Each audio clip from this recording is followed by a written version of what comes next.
Ê, nè, bắp khét, ngon. Ấp vào thăm, ấp vào thăm. Cô mà chia tay mẹ bông bố từng ao từng nghe lâu đi. Cô mà chia tay còn lấy đẹp nhau kho cô tròn nga cô. Mẹ bông bố là chia tay. Ấp thăm lên.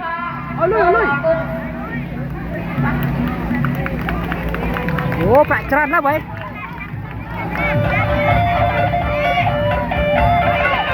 Nè, anh chạy phát vào rồi.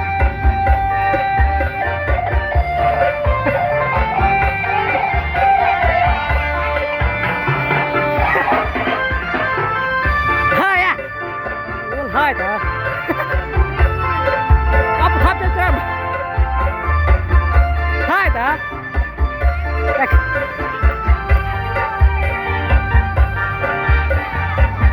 Nè, nhom phong. Là thu nạ ớt đó.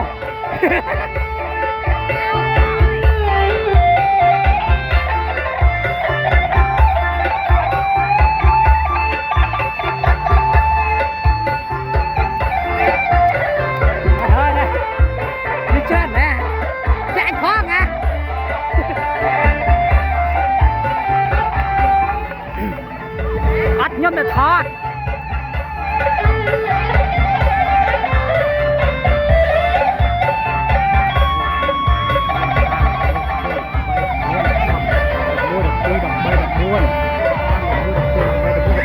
Một phay nè.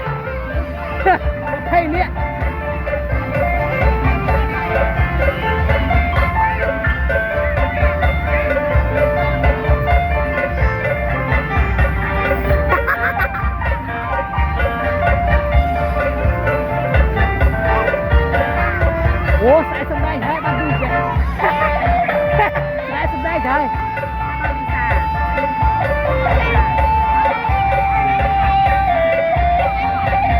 Ê, chạy chồng hả?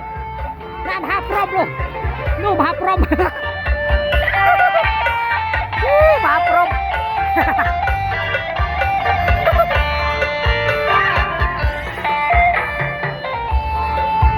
Bà tao tê, lui chân nè.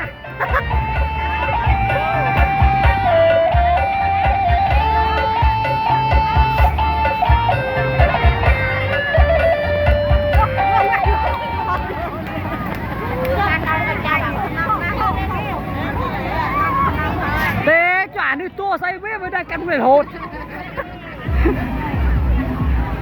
Liêm đa đà mày.